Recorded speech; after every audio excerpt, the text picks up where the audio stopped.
대전에 성공한 커리어우먼이 군산의 인적 드문 갈대밭에서 차가 고장나 오도가도 못하게 되었습니다. 그녀는 비닐하우스에 홀로 사는 가난한 그물수선 노인이 자신을 도와줄 유일한 사람일 줄은 꿈에도 몰랐습니다. 하지만 그 낡은 판잣집에 들어선 순간 벽에 걸린 빛바랜 사진 한 장을 보고 그녀는 소스라치게 놀라고 말았습니다. 오늘 깨어있는 삶에서는 사진 한 장, 자수노인 손수건, 그리고 자식에게 우연히 상속된 깊은 마음의 빛에 관한 실화를 들려드리겠습니다. 여러분이 평생 은인이라 여겼던 어머니가 사실은 아주 가까운 곳에서 남몰래 숨죽여 살았다는 사실을 알게 된다면 어떻게 하시겠습니까? 이 이야기가 가슴에 와닿는다면 댓글을 남겨주세요. 늦은 오후의 석양 아래 검은색 세단이 반짝이고 있습니다. 차는 끝도 없이 펼쳐진 물된 논 사이 진흙투성이 흙길 한가운데 멈춰 섰습니다. 장마가 막 끝난 들판엔 바람 소리와 개구리 울음소리만 가득합니다. 반효진 씨는 미간을 찌푸리며 다시 한번 힘껏 엑셀을 밟아보았지만 소용없었습니다.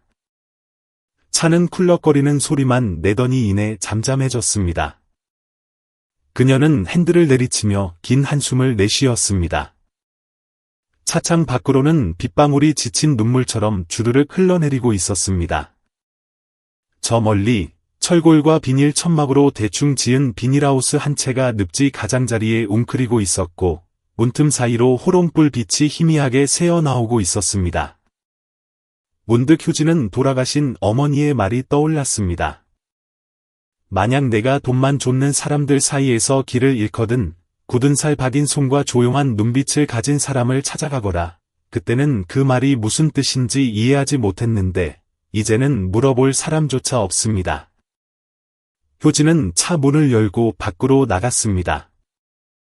명품 하이힐이 순식간에 질척한 펄에 푹 빠져버렸습니다. 그녀는 비틀거리며 차 문을 붙잡고 가까스로 중심을 잡았습니다. 고급스러운 정장은 튀어오른 붉은 진흙으로 얼룩졌습니다. 휴대전화를 꺼내 보았지만 신호는 잡히지 않았습니다. 아까 지나오면서 본 파란 기와집이 생각나 그쪽으로 발걸음을 옮겨 문을 3번 두드렸지만 돌아온 건 경계심 가득한 눈빛뿐이었습니다. 길을 잃었소? 우리 집은 낯선 사람은 안 재워주오. 남자는 퉁명스럽게 대꾸하고는 문을 쾅 닫아버렸습니다. 효진은 추위와 당혹감 속에 멍하니 서 있었습니다. 이곳은 도시와 너무나 동떨어진 곳이었습니다. 다시 차로 돌아가려는데 늪과 비닐하우스 쪽에서 챙이 넓은 모자를 쓴 그림자 하나가 물을 헤치며 다가왔습니다. 햇볕에 검게 그을린 마른 체구의 노인은 흙대가 낀 손을 축 늘어뜨린 채 깊고 평온한 눈으로 그녀를 바라보았습니다.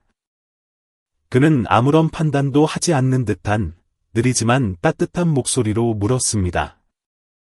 이보시오, 차가 고장났수. 효진은 깜짝 놀라 뒷걸음질 쳤습니다. 아, 괜찮아요. 사람을 불렀어요. 노인은 진흙탕 속에 처박힌 차를 바라보며 고개를 끄덕였습니다. 이 넓은 들판에서 밤새 기다려도 지나가는 사람 없을 거요. 비도 다시 쏟아질 텐데. 일단 들어가서 비 좀 피하시겠소? 그러고 나서 생각합시다. 필요 없어요. 괜찮습니다. 효진의 목소리에는 여전히 경계심이 서려 있었습니다. 이런 상황에서 낯선 사람을 어떻게 믿을 수 있겠습니까? 하지만 노인의 눈빛에는 오직 진심만이 담겨 있었습니다. 그는 강요하지 않고 부드럽게 말했습니다. 그럼 거기 차 안에 계시구려. 춥지만 않게. 내 가서 우비라도 하나 가져다 주리다. 노인은 그렇게 말하고는 천천히 등을 돌려 걸어갔습니다. 잠시 후 효진이 여전히 휴대전화와 씨름하고 있을 때 노인은 정말로 낡고 해진 비닐 우비와 오래된 손전등 하나를 들고 돌아왔습니다. 그는 아무 말 없이 차 보닛 위에 물건을 올려두었습니다. 그 모습에 효진의 얼어붙었던 마음이 조금 녹아내렸습니다. 주위를 둘러보니 하늘은 잿빛으로 변해 있었고 비는 추적추적 다시 내리기 시작했습니다. 밤은 아주 길 것 같았습니다. 할아버지, 잠시만 들어가 있어도 될까요? 노인은 빙그레 웃었습니다. 그럼, 내가 말하지 않았수. 따라오시오. 저 웅덩이는 미끄러우니 조심하고, 합판과 검은 비닐 천막으로 지어진 좁은 비닐하우스 안은 세 평 남짓되어 보였습니다. 낡은 접이식 침대 하나, 삐걱거리는 나무 탁자와 의자, 그리고 벽에 걸린 낚시 도구 몇 개가 전부였습니다. 그리고 효진의 목이 매게 만든 건 벽 한가운데 소중히 걸려있는 낡은 사진 한 장이었습니다.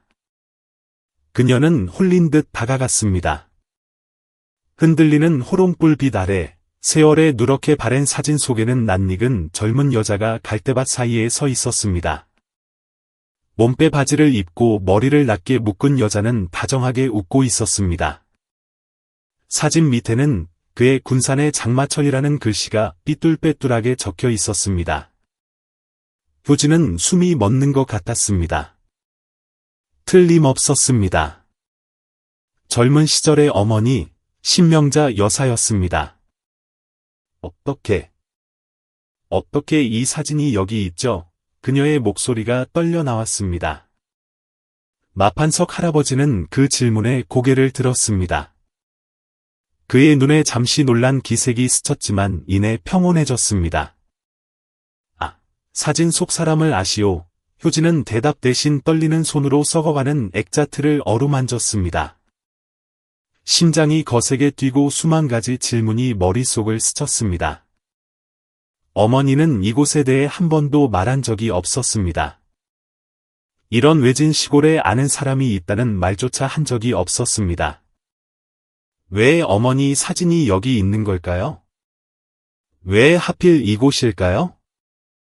마 할아버지는 흙으로 빚은 주전자에 따뜻한 보리차를 담아 찻잔에 따라 그녀 쪽으로 밀어주며 천천히 입을 열었습니다. 오래전 일이지. 그분이 여기 잠시 머물다 갔어. 길지는 않았지만 내가 기억하기엔 충분한 시간이었지. 어머니가 여기서 사셨다고요? 그런데 왜 저한테는 한 번도 말씀을 안 하셨을까요? 아마 말하고 싶지 않으셨던 게지. 자식을 지키려고 그러셨을 수도 있고, 효진은 고개를 떨구었습니다. 마음이 복잡했습니다. 그녀는 가난을 딛고 자신을 키워내면서도 불평 한마디 없던 어머니의 과거를 다 안다고 생각했습니다. 하지만 어머니는 이 허름한 비닐하우스의 인생의 한 조각을 숨겨두고 있었던 것입니다. 밖에서는 빗방울이 양철 지붕을 때리고 문틈으로 들어오는 바람에서는 낯익은 흙냄새와 습기가 묻어났습니다. 그녀는 마 할아버지를 돌아보았습니다. 낯선 노인이지만 그의 눈빛은 그녀가 한 번도 닿아보지 못한 깊은 기억의 층을 담고 있었습니다.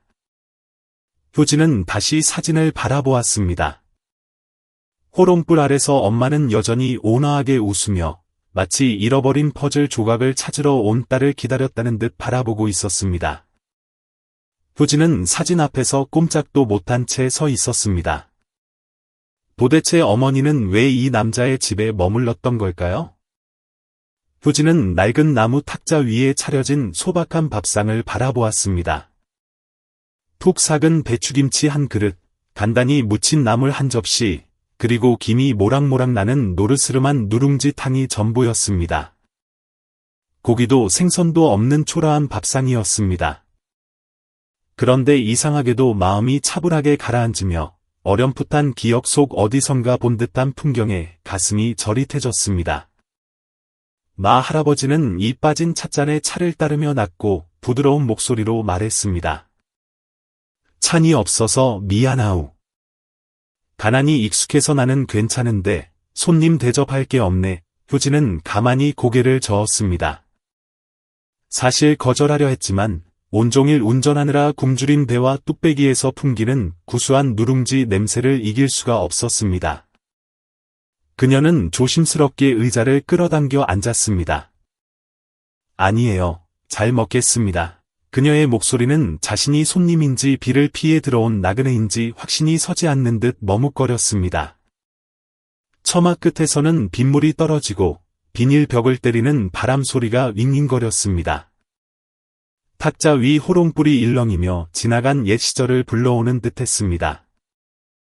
할아버지는 말없이 천천히 식사를 했습니다. 가끔 효진의 밥그릇에 나물을 얹어주거나 바삭한 누룽지를 국자로 떠 넣어주며 씩 웃어 보였습니다. 이 뚝배기가 아주 오래된 건데 여기다 누룽지를 끓이면 꼭 우리 어머니가 해주던 맛이 나요. 효진은 바삭하고 짭조름하며 따뜻한 누룽지를 한 입 베어 물었습니다. 이상하게도 도시의 화려한 고기 파티보다 이 투박한 시골 음식이 훨씬 더 편안하게 느껴졌습니다. 그녀는 노인을 바라보다 불쑥 물었습니다. 할아버지, 여기 혼자 사세요? 그렇다오. 살다 보니 익숙해졌어. 집사람 살아있을 땐 둘이라 좋았는데 10수년 전에 먼저 갔지. 이제 여기엔 나랑 접이식 침대 하나, 그리고 늪에 사는 오리들 뿐이야. 효진은 수저를 내려놓고 침묵했습니다. 노인은 더 묻지 않고 차만 홀짝이다가 혼잣말처럼 이야기를 꺼냈습니다. 옛날에 비가 오는 장마철을 두어 번 여기서 보낸 사람이 있었지. 말수는 적었지만 잘 웃고 술을 잘 놓던 사람이야. 저녁이면 자네가 앉은 그 자리에 앉아 시간 가는 줄도 모르고 술을 놓곤 했어. 수 놓는 거요. 효진이 고개를 들었습니다. 그래, 손수건. 여자는 눈물이나 땀을 닦거나 때로는 남의 눈물을 닦아주기 위해 자기만의 손수건을 품고 있어야 한다고 했지. 노인의 목소리가 낮게 깔렸습니다. 효진은 그를 응시했습니다. 평범한 얼굴이었지만 그 눈빛 속에는 그리움과 회한 같은 것이 서려 있었습니다. 그 손수건. 아직 가지고 계세요? 효진은 무심한 척 물었지만 심장은 쿵쾅거렸습니다. 마 할아버지는 눈썹을 살짝 치켜 올리더니 벽에 붙은 접이식 침대를 가리켰습니다. 저기 베개 밑에 쑤셔 박아 뒀지. 아주 오래됐어. 효진은 천천히 일어나 침대 앞으로 다가갔습니다. 머리맡에 놓인 낡고 납작해진 베개는 실밥이 터져 있었습니다. 그녀는 떨리는 손으로 베개 커버를 벗겼습니다. 꼬깃꼬깃한 천들 사이에서 세월의 색이 바랜 얇은 손수건 하나가 나왔습니다. 하지만 자수 자국만은 여전히 선명했습니다. 그녀는 호롱불에 손수건을 비추어 보았습니다. 초록색 실로 정갈하고 부드럽게 수놓아진 글씨, 연화. 효진의 눈시울이 붉어졌습니다. 더 생각할 필요도 없었습니다. 연화는 어머니가 젊은 시절 썼던 필명으로 아주 가까운 사람들만 아는 이름이었습니다. 옷장 깊숙한 곳 쇠상자 안에 숨겨진 흑백 사진 뒤에 적혀있던 그 은밀한 이름. 본 적은 있어도 설명은 듣지 못했던 이름. 저희 어머니세요. 말이 터져나오자 흐느낌도 함께 새어나왔습니다. 그녀는 손수건을 가슴에 품고 오열했습니다. 할아버지는 아무 말 없이 고개를 끄덕이더니 자리에서 일어나 주전자에 물을 더 채웠습니다. 그녀가 마음을 추스를 시간을 주려는 듯했습니다. 효진은 침대 모서리에 주저앉았습니다. 비닐하우스 안은 고요했고 밖의 빗소리와 그녀의 마음속 외침만이 가득했습니다. 지난 세월, 대전에서 공무원으로 일하며 반듯하고 흐트러짐 없는 삶을 보여주었던 어머니. 떠돌이 생활도, 이 들판에 그물 깁는 노인에 대한 이야기도 입 밖으로 낸 적 없던 어머니. 모든 기억과 의문들이 봇물 터지듯 쏟아져 나와 둔탁한 칼날처럼 가슴을 찔렀습니다. 효진은 왜 눈물이 흐르는지 알 수 없었습니다. 어머니가 꽁꽁 숨겨왔던 과거가 열렸기 때문일까요? 아니면 이 메마르고 가난한 땅에서 묘한 따스함을 느꼈기 때문일까요? 그때 마 할아버지가 나직이 입을 열었습니다. 그 사람은 뭔가로부터 도망치고 있었어. 난 묻지 않았지. 그저 사는 게 고단해 보여서 내가 도울 수 있는 만큼 도왔을 뿐이야. 그리고 그 사람이 떠날 때 붙잡지도 않았어. 후진이 메인 목소리로 물었습니다. 그럼 그 뒤로 한 번도 어머니를 못 보셨어요? 노인은 고개를 저었습니다. 못 봤지. 해가 뜨기도 전에 떠났으니까. 이 손수건하고 널빤지에 분필로 쓴 은혜 잊지 않겠다. 언젠가 다시 뵙길 바란다는 말만 남겨두고 후진은 고개를 숙였습니다. 손에 들린 손수건은 수십 년의 세월과 숱한 장마와 곰팡이 속에서도 버려지지 않고 이 베개 밑을 지켜왔습니다. 얇은 천 조각 하나가 두 사람을, 두 세대를, 그리고 이름 붙일 수 없는 두 고독을 이어주고 있었습니다. 후진은 눈물을 닦고 손수건을 곱게 접어 탁자 위에 올려두었습니다. 수십 년 만에 처음으로 그녀는 어머니의 일부분이 여전히 이곳에 살아 숨쉬고 있음을 느꼈습니다. 손끝이 떨리고 시야가 흐려졌습니다. 이 모든 것이 단순한 친절 이상의 무언가로 그녀를 이끌고 있었습니다. 오늘 오후 빗소리는 비닐하우스 뒤 갈대밭에 누군가 내쉬는 한숨소리 같다. 내가 여기에 얼마나 머물지 모르겠지만 세상에는 설명이 필요 없는 침묵도 있다는 걸 알았다. 후진은 잉크가 번지고 누렇게 바랜 종이 위에 글자를 한자 한자 읽어 내려갔습니다. 글씨체는 여성스럽고 부드러우면서도 절제된 힘이 느껴졌습니다. 이 육필 원고는 낡은 깡통 상자 안에 소중히 보관된 작은 수첩에 적혀 있었습니다. 그녀가 그것을 찾은 것은 그날 밤늦은 시각, 마 할아버지가 모기장을 치고 접이식 침대에서 잠든 뒤였습니다. 그는 낡은 호롱불 옆에서 뒤척이고 있었습니다. 적막에 잠긴 비닐하우스 안에서 휴지는 작은 손전등 불빛에 의지해 잠든 기억을 깨우지 않으려는 듯 조심스럽게 수첩을 읽었습니다. 깡통 상자는 탁자 및 낡은 나무 괴짝 안에 숨겨져 있었습니다. 낮에 할아버지가 그러고 보니 옛날에 그 사람이 두고 간 깡통이 있었는데 어디 뒀는지 잊어버렸네 라고 무심코 흘린 말이 단서가 되었습니다. 후진이 그것을 찾아낸 건 단순한 호기심 때문이 아니었습니다. 어머니가 묻어둔 세월이 이제 막 뚝 터진 물처럼 넘쳐흐르려 하고 있었고 누군가 용기 내어 그 뚜껑을 열어주기만을 기다리고 있다는 강한 이끌림 때문이었습니다. 수첩의 첫 페이지에는 단 한 문장만 적혀 있었습니다. 만약 내가 이 글을 읽게 된다면 아마도 이름 없는 삶을 살았던 엄마를 찾아낸 것이겠지. 후진의 가슴이 욱신거렸습니다. 그녀가 알던 어머니 신명자는 언제나 강인하고 빈틈없으며 말과 행동이 칼같이 정갈한 분이었습니다. 하지만 이 글은 강한 여자가 아니라 세상에 휩쓸리지 않으려 안간힘을 쓰는 길 잃은 영혼의 기록이었습니다. 그녀는 다음 장을 넘겼습니다. 이곳에 머문 지 12일째. 나는 아직 그 남자의 이름도 모르고 감히 묻지도 못했다. 하지만 오늘 오후 그는 소뚜껑에 누룽지를 담아 내 몫으로 남겨두었다. 그는 짐짓 잊어버린 척했지만 내가 먹는지 곁눈질로 확인하고 있다는 걸 안다. 후진의 입가에 옅은 미소가 번졌습니다. 엄격하고 원칙주의자였던 어머니가 수줍은 소녀처럼 낯선 이의 배려에 마음 설레어 하는 모습이 그려졌습니다. 그 뒤의 기록들은 길지 않았습니다. 쓰는 사람도 기력이 없었던 모양입니다. 하지만 그 짧은 문장들 속에서 말수는 적지만 사려 깊은 한 남자의 모습이 선명하게 떠올랐습니다. 과거를 묻지 않고 미래를 강요하지 않으며 그저 누룽지를 나누고 우물물을 길어다 주는 사람. 어머니는 이렇게 적었습니다.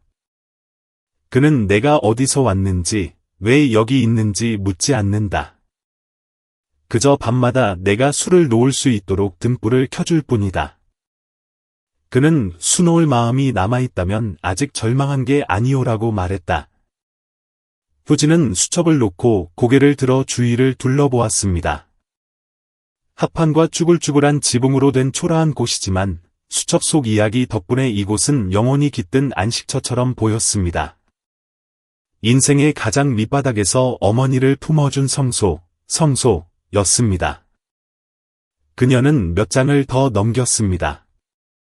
수첩 사이에 구겨진 흑백 사진 한 장이 끼워져 있었습니다.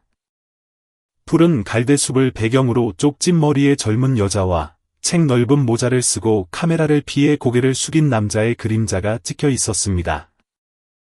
누구의 설명도 필요 없었습니다. 어머니와 마 할아버지였습니다. 효진은 사진을 꽉 쥐었고 목이 메어왔습니다. 친척들의 말이나 제사상 위의 영정사진이 아닌 어머니 자신이 직접 느꼈던 감정으로 어머니를 만나는 건 처음이었습니다. 그리고 그 곁에는 이름 한 번 제대로 불리지 못했지만 어머니의 삶에 묵묵히 그늘이 되어준 마 할아버지가 있었습니다. 효진은 베개에 얼굴을 묻고 눈물을 쏟았습니다. 어머니가 너무 냉정하다며 원망했던 날들, 속마음을 털어놓지 않는다며 화냈던 날들이 떠올랐습니다. 이제야 알 것 같았습니다. 그 여인은 살기 위해, 그리고 딸에게 자신의 고통을 물려주지 않기 위해 필사적으로 과거를 숨기고 강해져야만 했던 것입니다.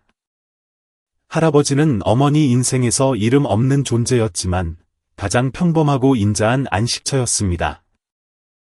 효진은 천천히 수첩을 덮고 깡통 상자에 손을 얹었습니다.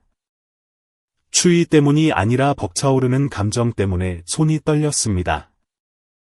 어머니가 앉아 술을 놓던 곳, 연하라는 이름의 손수건을 남긴 곳, 잠시 머물렀지만 영원히 지워지지 않는 기억이 된 이곳.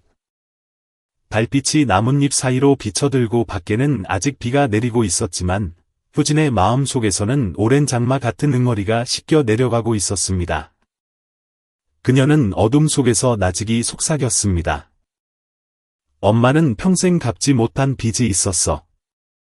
오늘 내가 대신 그 감사를 전할게. 이튿날 아침, 햇살이 논두렁 갈대밭 사이로 스며들었습니다. 어젯밤 비로 물이 고인 웅덩이는 깨진 거울처럼 반짝였고 새벽 안개와 아궁이 제 냄새가 섞여 시골 특유의 구수한 냄새를 풍겼습니다. 마 할아버지는 비닐하우스 앞에 쪼그리고 앉아 찢어진 그물을 깁고 있었습니다. 흙이 묻어 색이 바랜 셔츠를 입은 그는 능숙한 손놀림으로 그물코를 꿰매고 있었습니다. 효진은 조금 떨어진 곳에 앉아 있었습니다. 얇은 바람막이를 걸친 채 할아버지가 타준 따뜻한 유자차를 두 손으로 감싸 쥐고 있었습니다. 아침바람은 쌀쌀했지만 마음은 이상하게도 따뜻했습니다. 이 그물은 저보다 나이가 많겠는데요, 할아버지. 그녀가 농담을 던졌습니다. 마 할아버지는 고개를 들어 사람 좋게 웃었지만 바로 대답하지는 않았습니다. 그는 눈을 가늘게 뜨고 오리 몇 마리가 털을 고르고 있는 먼 논바닥을 응시했습니다. 거의 20년은 됐지. 그 사람이 여기 있을 때도 난 이렇게 앉아서 그물을 깁고 그 사람은 옆에서 술을 놓곤 했어. 효진은 침묵했습니다.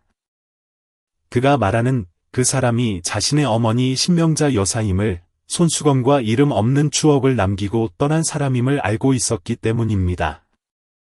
어릴 때 우리 집도 참 가난했어요. 맨날 김치랑 간장하고만 밥을 먹었죠. 하지만 어머니는 가난한 사람을 미워하거나 무서워하라고 가르치지 않으셨어요. 자기보다 힘든 사람 무시하지 말고 남보다 조금 가졌다고 마음까지 메말라서는 안 된다고 하셨죠. 마 할아버지는 미소를 지으며 그물줄을 팽팽하게 당겼습니다. 자네 어머니 말이 맞아. 그분이 참 생활력이 강하고 불평이 없었어. 배가 고파도 꼬르륵 소리를 숨기려 애썼지만 숨길 수가 있나. 내가 다 알았지. 그는 잠시 말을 멈추고 지붕을 올려다보았습니다. 하루는 그 사람이 떡을 훔쳤다는 오해를 받고 시장에서 쫓겨난 적이 있었어.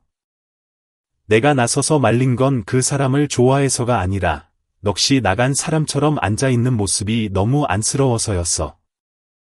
내가 가래떡 한 봉지를 사서 쥐어주니까 두 손을 벌벌 떨더구먼. 드시오, 훔친 거 아니니까라고 했더니 날 보고 펑펑 울었지. 효진은 고개를 돌려 눈물을 삼켰습니다. 어머니의 이야기는 이제 낯선 과거가 아니라 어제 일처럼 생생하게 다가왔습니다.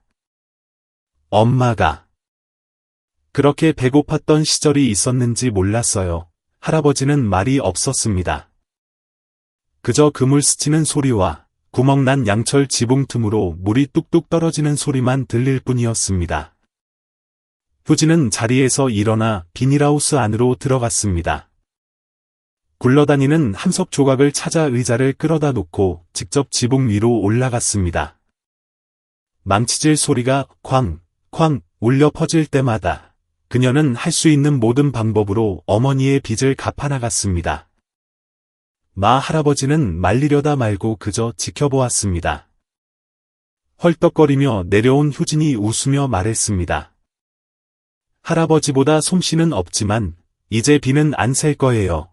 그때 밖에서 작은 그림자가 달려왔습니다. 근처에서 호떡 장사를 하는 아주머니의 딸 둘이었습니다.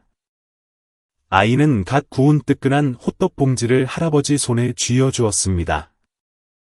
할아버지, 아침 드세요. 엄마가 방금 구웠어요.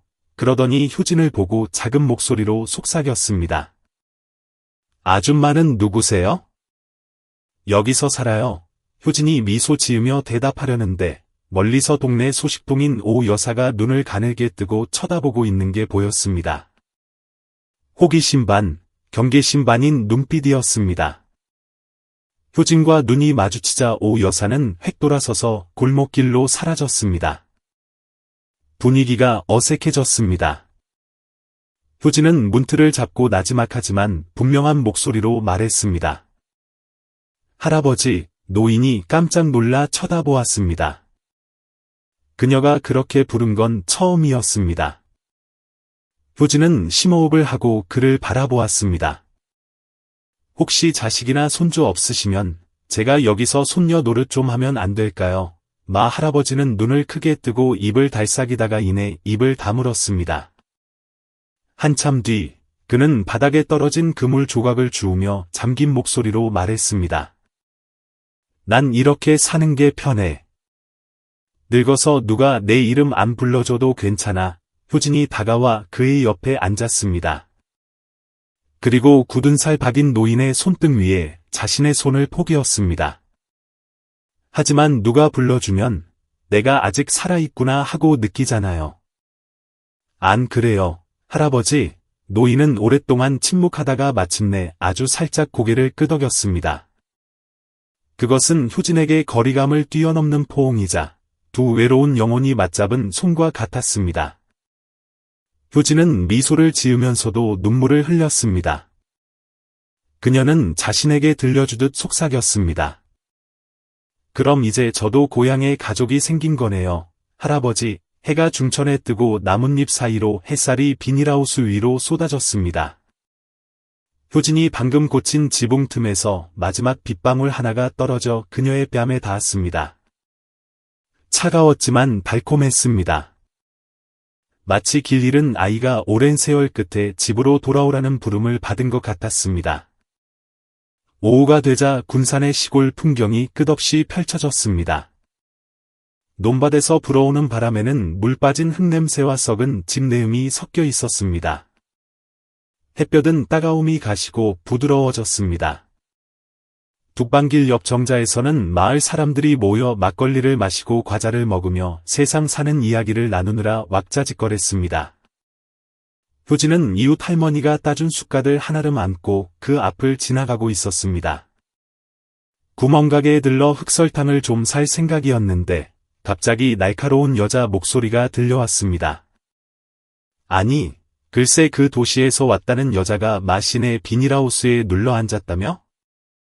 옷 입은 꼴은 부잣집 딸 같은데 밤에는 그다 쓰러져가는 데서 잔다니 원, 정체를 알 수가 있어야지. 다른 여자가 맞장구를 쳤습니다. 자네 말이 그 여자야? 아까 보니까 외제차 몰고 와서 구두 굽다 나가게 논두렁에 서 있더구먼. 대전에서 왔다는데 희한하지. 왜 하필 노인네랑 살아? 명자 떠나고 그 집에 얼씬거리는 여자가 없었는데. 누가 감히 거길 가겠어. 쯧쯧 혀차는 소리가 들렸습니다. 오 여사가 입맛을 다시며 말을 보탰습니다. 다 큰 처자가 징그럽게 피부치도 아닌 늙은 남자랑 한 방에서 자고 흉가 같은 데서 사는 게 영 찜찜해. 혹시 모르지 무슨 꿍꿍이가 있는지 그녀는 의심의 씨앗을 뿌리듯 말꼬리를 흐리며 주위를 둘러보았습니다. 몇 미터 떨어진 곳에 서 있던 효진의 가슴이 철렁 내려앉았습니다. 놀랍지는 않았습니다. 시장 바닥에서 자라며 소문이 위력을 뼈저리게 알고 있었으니까요.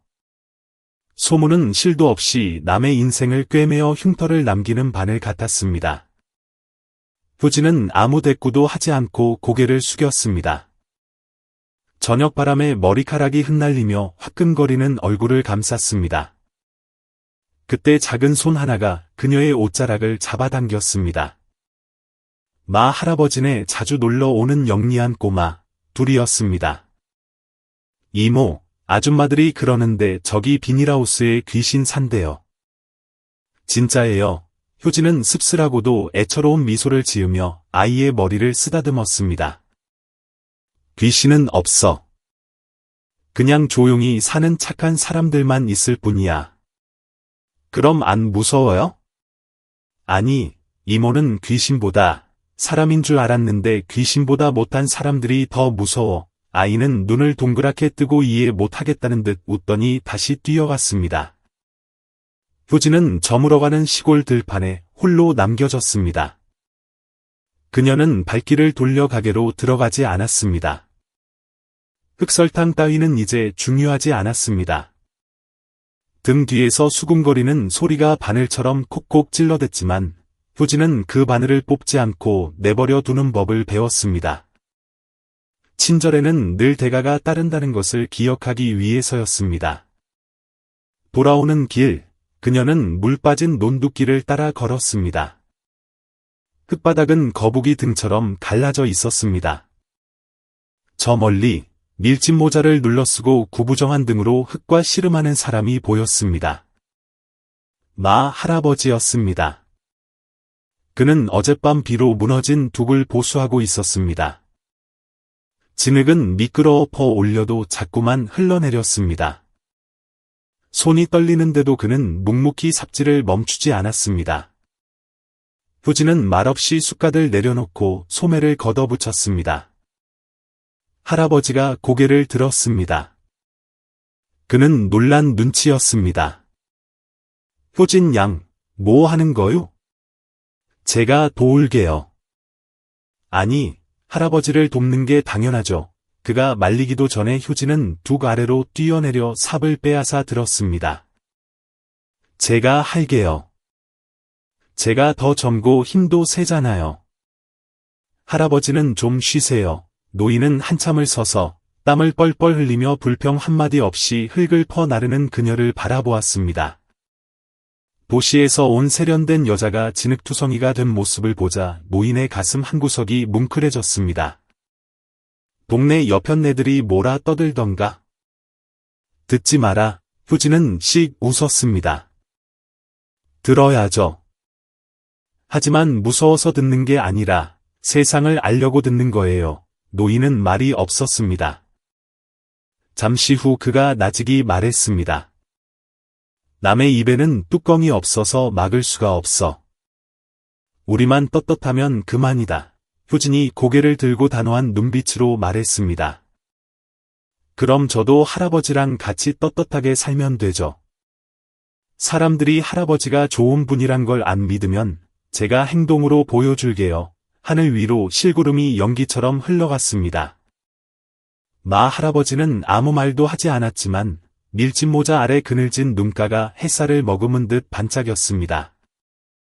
두 사람은 계속 흙을 퍼 날랐습니다. 말은 없었지만 피보다 더 진한 끈끈한 무언가가 두 사람을 이어주고 있었습니다. 그것은 함께 겪는 고단함과 세상을 마주하는 용기였습니다. 군산의 한낮은 무더웠습니다. 마른 미루나무들이 바람에 흔들리며 바스락거렸습니다. 낡은 양철 지붕 위로 나뭇잎 스치는 소리가 마치 책장이 넘어가는 소리처럼 들렸습니다. 효진은 텅 빈 비닐하우스 한가운데 서 있었습니다.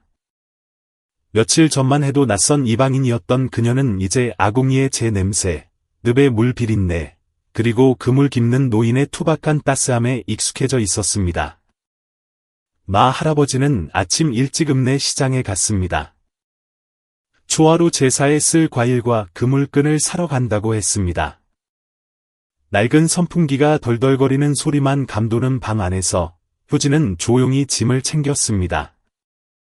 이제 떠날 때가 되었다는 걸 알았습니다. 사람들의 수군거림 때문도 이곳이 불편해서도 아니었습니다. 어떤 은혜는 가슴속에 묻어두고 가끔 꺼내보며 어루만져야지 너무 오래 머물면 상처가 덧날 수도 있다는 걸 깨달았기 때문입니다. 그녀는 탁자 위에 낡은 손수건을 펼쳤습니다. 연하라는 이름이 수놓아진 바로 그 손수건이었습니다. 그 위에 미리 준비해 둔 서류 봉투를 올렸습니다. 비닐하우스 옆 늪지대 땅의 소유권을 이전하는 서류였습니다. 지난 이틀간 변호사 친구를 통해 급하게 처리한 것이었습니다. 받는 사람 이름은 비워두고 작은 글씨로 이렇게 적었습니다. 가장 자격 있는 분께. 그 옆에는 어머니의 유품인 은팔찌를 놓았습니다. 안쪽에 평안이라는 글자가 희미하게 새겨진 어머니가 남긴 유일한 물건이었습니다. 그녀는 두 물건을 손수건으로 감싸고 매듭을 지었습니다. 화려한 리본도 포장지도 없는 투박한 매듭이었습니다. 그리고 벽에 붙은 낡은 뚝배기 앞으로 다가갔습니다. 마 할아버지가 매일 누룽지를 끓이던 그 뚝배기였습니다. 처음엔 낯설었지만 나중엔 익숙해졌고 이제는 잊을 수 없는 기억의 향기가 배어버린 그릇이었습니다. 그녀는 뚜껑을 열고 손수건이 든 꾸러미를 밥솥 안에 넣으려다 그만두었다. 대신 부드러운 필체로 쓴 손편지 한 장을 그 안에 넣었다. 중요한 서류 뭉치는 다시 가방에 챙겨 넣으며 나중에 인편을 통해 그에게 안전하게 전달하기로 마음먹었다. 편지에는 이렇게 적혀 있었다. 어르신께서 이 편지를 읽으시더라도 부디 저를 찾지 말아 주세요. 은혜는 그저 기억 속에 묻어두려 합니다. 제 어머니께서는 가난한 사람들은 보답을 바라고 돕는 게 아니라고 하셨으니 훗날 기회가 닿는다면 그저 묵묵히 그들을 도와주세요. 저는 어르신께 빚을 졌던 사람의 딸입니다. 어머니가 바라셨던 대로 요란하지 않게 그 어떤 명분도 없이 남은 빚을 갚고 싶습니다. 그저 감사한 마음 하나면 충분합니다. 언젠가 오두막 앞 게시판의 그늘이 더 드리워진다면 제가 돌아온 줄 아세요. 하지만 다음에 올 때는 손님이 아닐 겁니다. 친할아버지처럼 따르고 싶습니다. 효진 올림. 글을 마친 그녀는 한참 동안 멍하니 앉아 있었다. 이마에 땀이 송골송골 맺혔지만 덥지는 않았다. 아마 마음이 차분해진 탓이리라. 그녀는 오두막 한 구석에 있는 작은 제단을 바라보았다. 어머니의 낡은 사진은 여전히 소박한 나무 액자에 담겨 있었고 그 아래에는 잘 익은 단감 한 접시가 놓여 있었다. 그녀는 다가가 향 한 자루를 피웠다. 피어오르는 연기가 사진을 흐릿하게 감쌌다. 그녀는 두 손을 모으고 깊이 고개를 숙였다.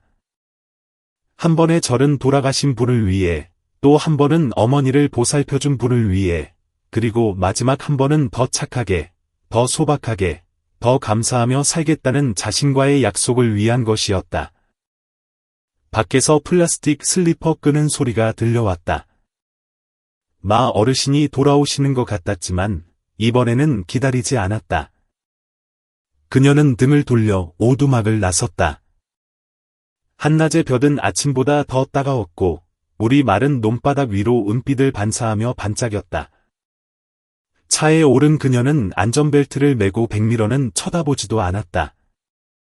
하지만 차가 막 출발하려는 순간 그녀는 1초간 멈칫하더니 고개를 돌려 오두막 지붕을 바라보았다. 대전 도심에서 보낸 바쁜 10년보다 더 깊은 의미를 주었던 짧은 일주일의 기억이 서린 곳. 그녀는 미소를 지으며 중얼거렸다. 다시 올게요. 그때는 손님이 아닐 거예요. 차가 움직이기 시작했고 울퉁불퉁한 흙길을 천천히 빠져나갔다. 미루나무들 뒤로 그녀의 모습이 점차 사라졌다. 낡은 오두막, 누룽지가 눌어붙은 밥솥, 말 없는 약속, 그리고 피 한 방울 섞이지 않았지만 이름 붙일 수 있는 인연만을 남겨둔 채였다. 오두막 뒤편 들판 위로 한낮의 햇살이 꿀처럼 노랗게 쏟아졌고 수로에서 불어온 바람이 갈대숲을 지나며 하얀 꽃들을 물거품처럼 일렁이게 했다. 마 어르신은 익숙한 미루나무 아래 책상다리를 하고 앉아 어제 쥐가 갉아놓은 그물을 능숙한 손놀림으로 기우고 있었다. 챙이 휘어진 낡은 밀짚 모자가 얼굴 반쪽을 가리고 있었다. 그늘 아래서 그는 물이 빠진 논을 바라보았다. 멀리 백로 몇 마리가 날아다니는 모습이 보였지만 왠지 마음이 허전해졌다. 후진이 떠난 후부터 오두막은 발소리도 아침마다 할아버지 하고 부르던 목소리도 며칠 만에 익숙해져 버린 그 온기도 사라져 적막하기만 했다. 그는 혼잣말처럼 한숨을 쉬며 중얼거렸다. 세상의 은혜는 잊기 쉽고 원망은 끈질긴 법이라지. 누군가 내게 은혜를 갚길 바라진 않아. 그저 고생했던 사람이 이제 좀 살만해졌다면 그걸로 된 거지. 그때 멀리서 엔진 소리가 들려와 상념을 깨뜨렸다. 은회색 픽업트럭 한 대가 오두막 앞을 길로 천천히 들어오며 뿌연 먼지를 일으켰다. 마 어르신은 고개를 들어 눈을 가늘게 떴다. 낯선 차, 낯선 번호판, 차 안에 앉은 사람도 낯설었다. 문이 열리고 30대 중반쯤 되어 보이는 남자가 내렸다. 마른 체형의 깔끔한 차림, 입가에는 친근한 미소를 띠고 있었다. 그가 다가와 가볍게 목례를 했다. 마 어르신 맞습니까? 마 어르신은 무릎을 짚고 일어섰다. 대답할 겨를도 없이 남자는 주머니에서 편지 한 통과 천으로 감싼 작은 꾸러미를 꺼냈다. 반효진이라는 분이 어르신께 이걸 전해달라더군요. 돌려받지는 말라고 하셨습니다. 마 어르신은 아무 말도 하지 않았다. 편지를 받아든 그는 낯익은 보라색 잉크로 쓰인 글거를 바라보았다. 제 어머니와 제 마음을 구해주신 분께 그는 천꾸러미를 천천히 풀었다. 낡은 손수건이 나왔고 그 안에는 땅 문서 뭉치와 세월에 검게 변한 은팔찌 하나가 들어 있었다. 모든 것이 순간 멈춘 듯했다. 그의 시선이 팔찌에 머물렀다. 손가락이 닳고 다른 은테두리를 스쳐 지나갔다. 안쪽에는 희미하지만 분명하게 평안이라는 작은 글씨가 새겨져 있었다. 그는 글거를 읽다 말고 멈칫하더니 손을 떨기 시작했다. 내가 돌아왔구나. 명자야. 옆에 서 있던 운전기사는 다소 당황한 듯 서 있었다.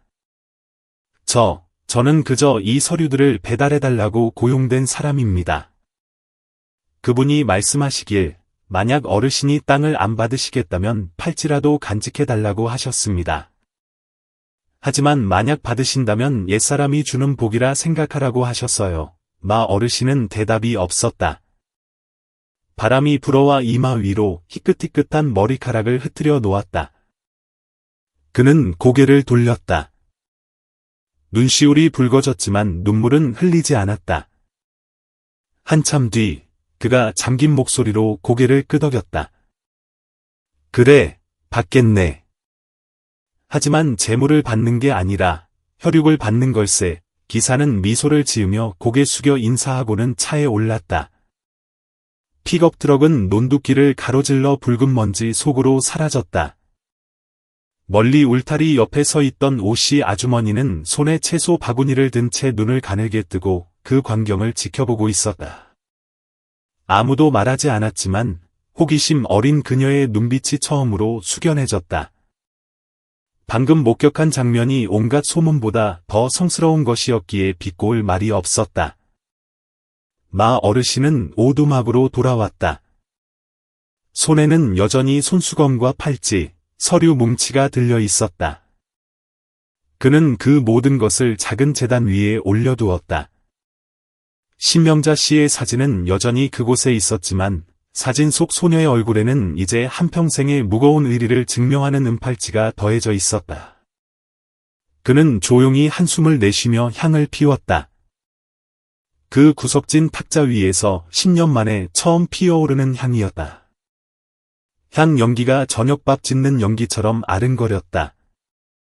들판의 바람이 문틈으로 스며들어 벽에 걸린 마른 바나나 잎을 바스락거렸다.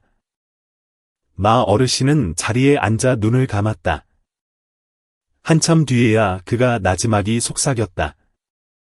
사람은 두 발로 돌아오는 게 아니라 타인의 마음을 타고 돌아오는 건가 보구나. 그날 오후 날씨는 쌀쌀했고 마을 어귀 가장 높은 미루나무 꼭대기에는 여린 햇살이 걸려 있었다. 바람이 뒷논으로 이어지는 흙길을 훑고 지나가자 길가의 잡초들이 누군가 속삭이는 것처럼 흔들렸다. 그 길 위에는 이제 막 굴러간 세 바퀴 자국이 마치 되살아난 기억의 흔적처럼 선명했다. 진주색 승용차 한 대가 농가 오두막 앞에 멈춰 섰다. 차 문이 열리고 긴 치마를 입은 여자가 내렸다. 손에는 책과 간식, 그리고 정성스레 포장된 액자가 든 라탄 바구니가 들려 있었다. 근처에서 줄넘기를 하던 꼬마 둘이가 눈을 동그랗게 뜨고 쳐다보았다. 잠시 멍하니 있던 아이는 마치 아이돌이라도 만난 듯 크게 소리쳤다. 그 예쁜 이모 돌아왔다. 마 할아버지 오두막에 있던 그 이모요. 아이의 목소리가 어찌나 큰지 평상에서 미나리를 다듬던 오씨 아주머니가 고개를 번쩍 들었다. 그녀는 눈을 찡그리며 차에서 내리는 사람을 확인하고는 하마터면 바구니를 떨어뜨릴 뻔했다. 세상에, 그 처자가 진짜 돌아왔네. 오두막 안에서 대나무 바구니 끈을 고치던 마 어르신은 밖에서 아이들이 떠드는 소리를 들었다. 그가 미처 반응하기도 전에 누군가의 그림자가 마당으로 들어와 문 앞에 멈춰 섰다. 어르신, 저를 진짜 손녀로 받아주시는 거 맞아요? 아니면 그때 저 기분 좋으라고 하신 말씀이세요? 어르신이 고개를 들었다. 순간 멍하니 있다가 이내 웃음을 터뜨렸다. 당황스러움과 벅찬 감동이 뒤섞여 아무 말도 나오지 않는 듯 그는 떨리는 손을 뻗어 효진의 목에 둘러진 스카프를 조심스레 풀어주었다. 며칠 전 조용히 떠났던 그 아이가 맞는지 확인이라도 하려는 듯이. 효진은 활짝 웃으며 바구니를 내려놓았다. 저 진짜 돌아왔어요, 할아버지. 이번엔 빈손 아니에요. 둘이 줄 호떡이랑 책도 가져왔고요. 그리고 이건 제 엄마 사진인데 할아버지가 제대로 모실 수 있게 크게 확대해 왔어요. 그녀는 포장된 액자를 꺼내 상 위에 올려놓았다. 흑백 사진 속 어머니의 모습은 심플하면서도 세련된 나무 액자에 담겨 훨씬 더 선명하게 다가왔다. 어머니 신명자 씨의 눈빛과 미소는 여전했지만 이제는 정말로 돌아온 사람처럼 더욱 또렷하게 존재감을 드러냈다. 마 어르신은 자리에 주저앉았다. 그의 눈시울은 더 이상 붉은 기를 감추지 못했다. 그는 사진을 어루만지며 입술을 달싹였다. 명자야. 오늘 우리 식구 다 모인 거냐? 효진은 고개를 끄덕이며 조용히 말했다. 제게 가족이라 부를 사람은 없지만 할아버지가 허락해 주신다면 평생 할아버지라 부르고 싶습니다. 마 어르신은 그녀의 손을 꼭 잡았다. 그의 눈빛에는 수많은 홍수를 견뎌낸 깊이가 서려 있었다. 밖에서 몰래 훔쳐보던 오씨 아주머니는 눈을 크게 뜨고 중얼거렸다. 이 동네에서 제일 가난한 오두막이 이제 정은 제일 부자네. 효진은 자리에서 일어나 어르신을 마당으로 이끌었다. 할아버지, 이것 좀 보세요. 제가 대문 앞에 작은 간판을 하나 달려고요. 이름은 안심 오두막이에요. 지치고 슬프고 쉴 곳이 필요한 사람은 누구나 들렀다 가라고요. 마 어르신이 놀라 물었다. 이름을 왜 그렇게 지었니? 제 어머니가 이 오두막에서 안심을 얻으셨고 저 또한 그랬으니까요. 이제 그 편안함을 다른 사람들에게도 나눠주고 싶어서요. 그녀가 흰색 페인트를 칠하고 노란 국화꽃을 그려 넣은 나무 간판을 끈으로 매달았다. 바람이 불자 간판이 흔들리며 효진이 가져온 작은 풍경과 부딪혀 딸랑하고 맑은 소리를 냈다. 그 소리는 평화로움 속에서 울려 퍼지는 마음의 소리 같았다. 마 어르신은 두 손을 깍지 낀 채 이 갑작스러운 행복을 어떻게 받아들여야 할지 모르는 사람처럼 서 있었다. 더 이상 손님도 잠시 왔다 가는 도시 사람도 아닌 그녀는 이제 이곳의 일부가 되었다. 그녀는 뒤돌아 마 어르신을 보며 환하게 웃고는 마당 한가운데서 그를 와락 껴안았다. 이웃들의 놀라움은 점차 감동으로 변해가고 있었다. 할아버지, 저 다녀왔어요. 아이들이 박수를 쳤고 꼬마 둘이는 헤헤거리며 마당을 빙글빙글 돌았다. 오씨 아주머니는 처음으로 군말 없이 돌아섰지만 입가에는 옅은 미소가 번져 있었다. 아마 그녀의 마음 속에도 작은 믿음의 싹이 텄을지도 모른다. 고향으로 돌아오는 건 팔자를 고치기 위해서가 아니라 잃어버린 마음을 되찾기 위해서라는 것을. 주말 아침, 하늘은 유난히 맑고 푸르렀다. 구름은 미루나무 꼭대기를 한가롭게 흘러갔고 갓 추수를 마친 논에서 불어오는 바람은 햅쌀 볏짚 냄새와 집집마다 피어오르는 부엌 아궁이 연기 냄새를 실어 날랐다. 늪지 가장자리에 웅크린 마 어르신의 작은 오두막은 예나 지금이나 변함없이 소박했다. 집 뒤편 갈대숲은 바람에 사그락거렸고 잎사귀들은 멀리서 오는 누군가에게 손짓하듯 흔들렸다. 마 어르신이 허리를 구부리고 물을 끓이기 위해 불을 지피며 마른 나뭇가지로 낡은 양은 냄비 가장자리를 톡톡 두드리고 있을 때였다. 대문 앞에 차가 멈추는 소리가 들렸다. 상아색 승용차에서 젊은 남녀 3명이 내렸다. 배낭을 메고 손에는 작은 선물 꾸러미를 든 그들의 눈에는 호기심과 동경이 서려 있었다. 저기, 여기가 안심 오두막 맞나요? 마 어르신은 눈을 가늘게 뜨고 무릎을 짚으며 일어섰다. 그가 고개를 끄덕였다. 맞네만. 무슨 일이라도 있는가? 한 여자가 나서며 수줍지만 진심 어린 목소리로 말했다. 저희는 대전에서 왔어요. 며칠 전에 인터넷에서 어르신 영상을 봤거든요. 둑을 쌓으시면서 웃으시던 모습이요. 물고기가 멀리 떠내려가지 않게 하려고 그런다고 하셨잖아요. 저희 그 영상 보고 정말 감동받아서 그냥 한번 뵙고 싶어서 왔어요. 다른 남자가 재빨리 과자 봉지와 식용유, 인삼차 세트를 내밀었다. 별건 아니지만 저희 마음입니다. 마 어르신은 당황스러웠다. 선물 꾸러미를 보다가 낯선 세 사람의 얼굴을 보니 왠지 모르게 친근함이 느껴졌다. 그는 쭈글쭈글한 주름이 잡히도록 웃으며 고개를 저었다. 내가 뭐 한 게 있다고. 난 그저 그물 깊고 밥 해먹고 사는 노인네일 뿐인데. 아뇨. 어르신 사시는 모습 보고 저희가 부끄러워져서요. 영상 댓글에도 다들 그렇게 썼더라고요. 청년이 신이 나서 말했다. 그때 수로에서 미나리를 캐던 오씨 아주머니가 시끄러운 소리에 고개를 내밀었다. 눈이 휘둥그레진 그녀가 중얼거렸다. 세상에, 저 양반 진짜 인터넷 스타 됐나 보네. 조만간 연예인처럼 TV에도 나오겠어. 동네 사람들이 지나가다 기웃거리기 시작했다. 멈춰 서서 사진을 찍는 사람도 있었고, 본인이 맞냐고 묻고는 끼리끼리 수군거리는 사람도 있었다. 얼굴이 붉어진 마 어르신은 빗자루를 들어 마당의 쓰레기를 대충 쓸어내고는 낡은 등나무 의자를 꺼내 젊은이들에게 내주었다. 그들은 거의 1시간 동안 머물며 복잡한 도시 이야기부터 요즘 젊은이들의 보이지 않는 압박감에 대해 털어놓았다. 누군가 물었다. 어르신은 혼자 사시는데도 어떻게 그렇게 즐거우세요? 어르신은 그저 웃으며 짧게 답했다. 외롭지 않으니까.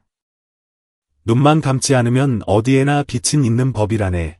그들은 사진 촬영을 요청했다. 몇 번 거절하던 어르신도 아이들의 진심을 보고는 결국 허락했다. 하지만 그가 평소처럼 갈대숲 뒤편으로 가서 혼자 점심을 먹으려 했을 때 상황이 달라졌다. 찬밥에 김치, 마른 생선 몇 조각. 일행 중 한 명이 조용히 뒤따라가 몰래 사진을 찍으려 했다. 바로 그때 또렷한 목소리가 울려 퍼졌다. 지금 뭐 하시는 거예요? 허락도 없이 사진 찍는 건 무례한 행동이에요. 모두가 깜짝 놀라 뒤를 돌아보았다. 효진이 울타리 옆에 서 있었다. 책을 한아름 아는 그녀의 눈빛은 차가웠다. 사진을 찍으려던 사람은 당황해서 허둥지둥했다. 그냥 평화로운 풍경을 찍으려던 것뿐이에요. 나쁜 의도는 없었어요. 평화를 몰래 훔쳐가면서 평화롭다고요. 효진이 다가와 마 어르신 앞을 막아섰다. 사진 지우세요. 당장요. 분위기가 싸늘해지자 일행은 황급히 사과하고 조용히 물러갔다. 바람 소리와 서글픈 듯 고개 숙인 갈대들 사이로 오두막 뒤편에는 효진과 마 어르신만 남았다. 할아버지, 화나셨어요. 마 어르신은 그녀를 보지 않고 한숨을 쉬더니 헛웃음을 지었다. 아니, 그냥 좀 우스워서. 가난한 사람이 밥 먹는 게 저 친구들 눈에는 신기해 보였나 보다. 효진은 가만히 앉아 어르신의 거친 손을 꼭 쥐었다. 죄송해요. 제가 좋은 뜻으로 알리려던 게 오히려 할아버지의 평화를 뺏은 것 같아서요. 어르신은 그녀의 머리를 쓰다듬으며 작지만 단단한 목소리로 말했다. 내가 착하게 살면 사람들은 알아서 보게 되어 있단다. 굳이 보여주려 애쓰지 않아도 돼. 또 누가 올까요? 할아버지가 말을 이었다. 하지만 난 알려주려고 착한 일을 하는 게 아니란다. 나뭇잎 사이로 햇살이 비쳐 내려와 대나무 젓가락을 꽉 쥔 늙은 손등 위로 떨어졌다. 평범한 점심 식사였지만 효진에게는 무대 없이도 위대한 것들이 있다는 사실을 깨닫게 해준 순간이었다. 오두막 하나, 할아버지 한 분, 그리고 즐거운 마음으로 먹는 밥 한 끼면 충분했다. 군산의 하늘은 아침부터 내내 흐렸고 거미줄 같은 이슬비가 늪지 위로 내려앉았다. 나뭇잎들이 축 처져 빗방울을 머금었다가 오두막 마당 흙바닥 위로 똑똑 떨어뜨렸다. 오두막 처마 밑에 앉은 마 어르신은 따뜻한 찻잔을 들고 있었고 옆에는 빛바랜 편지들이 수북이 쌓여 있었다. 안심 오두막이 알려진 뒤로 편지가 날마다 늘어났다. 고맙다는 인사부터 조언을 구하는 편지, 이름도 전화번호도 없이 그저 할아버지께라고만 적힌 낯선 편지들도 있었다.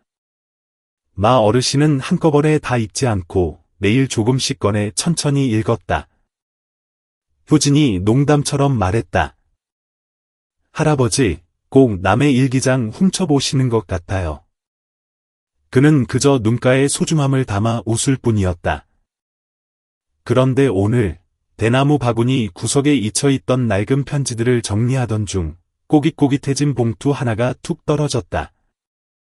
마른 진흙이 묻어있는 봉투였다. 우표도 보낸 사람 이름도 없었고 앞면에는 잉크가 번진 삐뚤빼뚤한 글씨로 이렇게 적혀 있었다. 마 아저씨께. 누구든 보시면 전해주세요. 봉투를 10자 칸이 쳐진 공책 종이가 나왔다. 글씨는 작고 여린 손으로 쓴 듯 떨리고 비뚤어져 있었다. 저는 국현이라고 해요. 10살이에요. 엄마는 작년에 돌아가셨고 아빠 얼굴은 몰라요. 지금은 보육원에 살아요. 거기도 재미있어요. 밥 해주시는 선생님도 계시고 형 동생들도 있지만 가끔 엄마가 보고 싶어요. 지난번에 형이 쓰는 헌 핸드폰으로 아저씨가 그물 깁는 영상을 봤어요.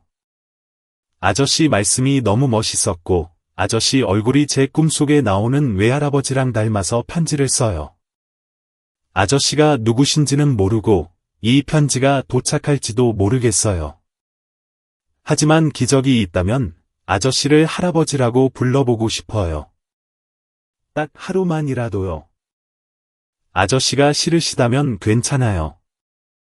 그냥 마음이 좀 편해지려고 써보는 거니까요. 국현 올림, 뒤뜰에서 채소를 다듬던 효진은 마 어르신이 부르는 소리에 밖으로 나왔다. 어르신의 눈빛이 슬퍼 보여 그녀가 조심스레 물었다. 할아버지, 무슨 편지인데 그렇게 심각하세요? 어르신이 편지를 건넸다. 다 읽은 효진은 종이를 꼭 쥐고 말을 잇지 못했다. 세상에, 이 어린애가. 그래, 아마 우리 근처에 있는 모양이다. 인편으로 보낸 걸 보니 이 근처 보육원에 이런 이름 가진 아이가 있는지 한번 알아봐 주겠니? 이런 아이들은 마음이 쓰이는구나. 어르신은 가볍게 고개를 끄덕이고는 조용히 오두막으로 들어가 물을 한 잔 더 따랐다. 가슴 한구석으로 서늘한 바람이 지나갔다. 그는 명자 씨의 사진이 걸린 재단을 올려다보며 한숨을 내쉬었다. 한번 찾아봐 다오. 그 녀석이 오겠다면 내가 거두마. 효진은 더 이상 묻지 않고 전화기를 꺼내 저장된 몇 군데에 전화를 걸었다. 그중 하나가 옆 동네에 있는 자비원 보육원이었다. 메시지를 남기고 기다렸다. 비는 그칠 기미 없이 부슬부슬 내리고 있었다. 점심때가 다 되어 갈 무렵 마을 우편물을 배달하는 장씨 아저씨가 들렀다. 마 어르신은 평소처럼 차를 권했다. 오늘따라 많이 바빠 보이시네요. 편지가 꽤 늘었죠? 네, 안심 오두막이 유명해져서 매일 몇 통씩 오네요. 그런데 아까 아침에 자비원에서 전화가 와서 늪지 근처에 마씨 성 가진 분이 사느냐고 묻더라고요. 아이 하나가 없어진 모양이에요. 설거지하던 효진의 손이 멈췄다. 아이가 실종됐다고요? 네, 10살짜리 남자애인데 이름이 국현이라던가. 어제 저녁부터 안 보인다는데 선생님들이 난리가 났어요. 효진은 그릇을 내려놓고 얼굴이 창백해졌다. 세상에, 설마 그 아이가 여기까지 찾아오려는 걸까요? 마 어르신은 효진을 보더니 탁자 위 꼬깃꼬깃한 편지로 시선을 옮겼다. 바람이 다시 불어와 문에 걸린 발을 가볍게 들어 올렸고 편지 끝자락에 삐뚤빼뚤한 글씨 위로 빛이 스며들었다. 아무도 말하지 않았지만 두 사람 모두 직감했다.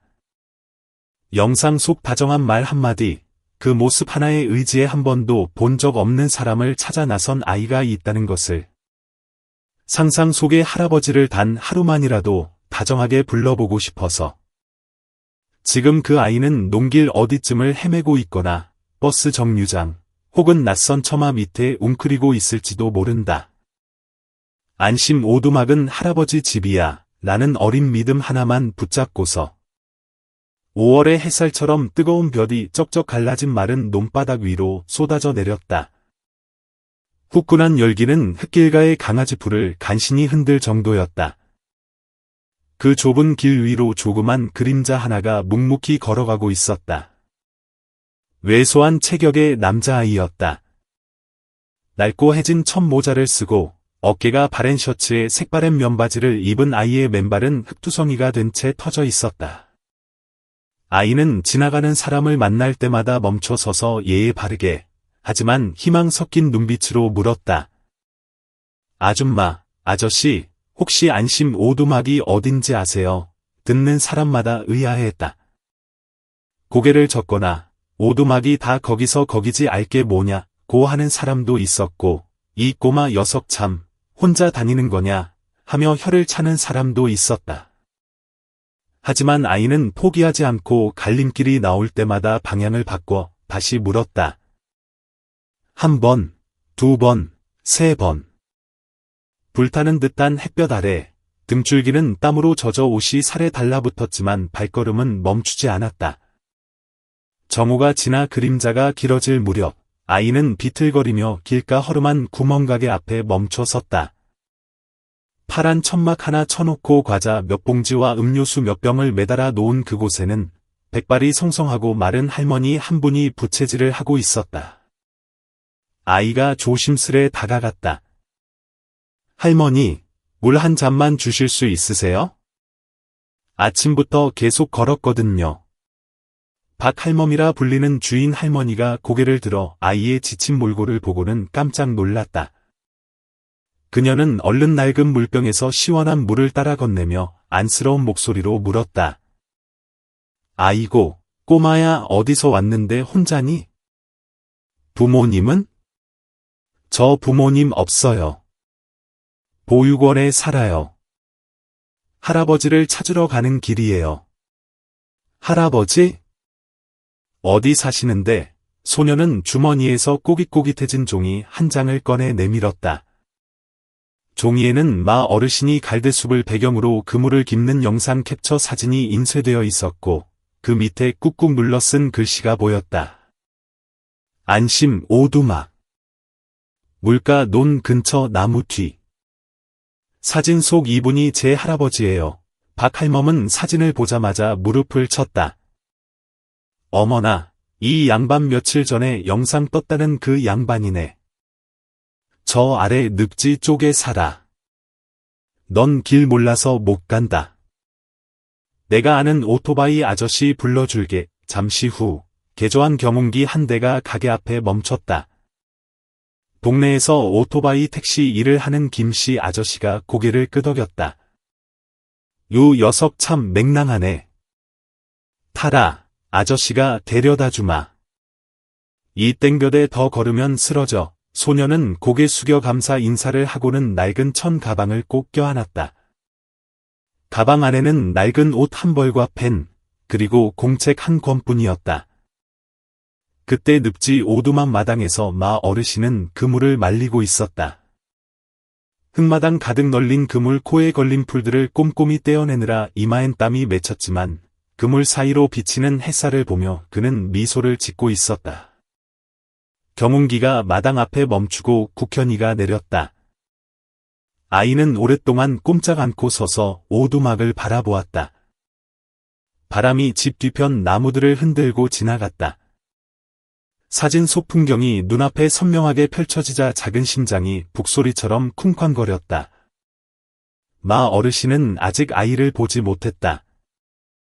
그는 허리를 숙여 그물을 펴고 있었고 부모 일은 고아의 간절한 눈빛이 멀리서 자신을 지켜보고 있다는 사실을 알지 못했다. 소녀는 깊게 숨을 들이쉬고 떨리는 발걸음을 옮겼다. 바람 부는 들판 한가운데서 가냘프지만 또렷한 목소리가 울려 퍼졌다. 할아버지. 아저씨가 제 할아버지 맞으세요. 마 어르신의 손이 멈췄다. 쥐고 있던 그물 조각이 스르르 떨어졌다. 그가 고개를 돌렸다. 역광 때문에 눈을 가늘게 떴다. 하지만 햇살 속에 서 있는 그 왜소한 실루엣, 낡은 천 가방을 꼭 껴안고 서 있는 아이를 알아본 순간 그의 몸은 돌처럼 굳어버렸다. 내가 말을 다 잇기도 전에 뒤에서 급한 발소리가 들려왔다. 효진이었다. 박할멈의 전화를 받고 달려온 그녀는 서로 마주보고 선 소년과 마 어르신을 보았다. 불과 몇 걸음 사이를 두고 서 있는 두 사람을 보자 그녀의 가슴이 먹먹해졌다. 목이 메어왔다. 할아버지, 기적이 진짜 있었네요. 국현이가 쭈뼛거리며 한 발짝 더 다가갔다. 작은 손을 내밀었지만 거절당할까 봐 망설이는 기색이 역력했다. 할아버지 하기 싫으시면 죄송해요. 저는 그냥 안심이라는 곳에 와보고 싶었어요. 마 어르신이 무릎을 꿇고 아이를 와락 끌어안았다. 그의 등은 떨리고 있었다. 햇살 때문이 아니라 벅차오르는 감정 때문이었다.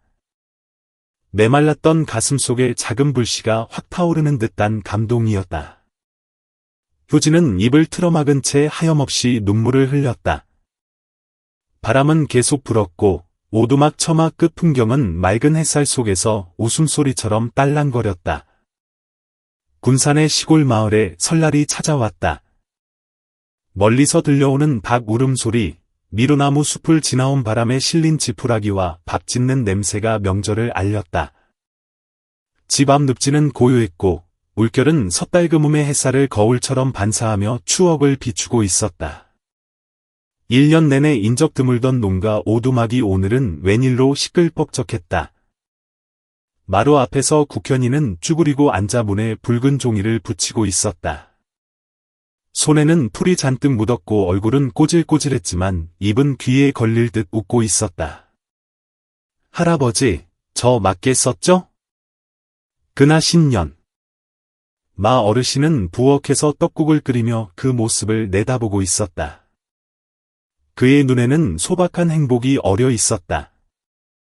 머리카락은 하얗게 샜고 어깨는 조금 굽었지만 눈빛만은 세뱃돈을 받은 아이처럼 반짝였다.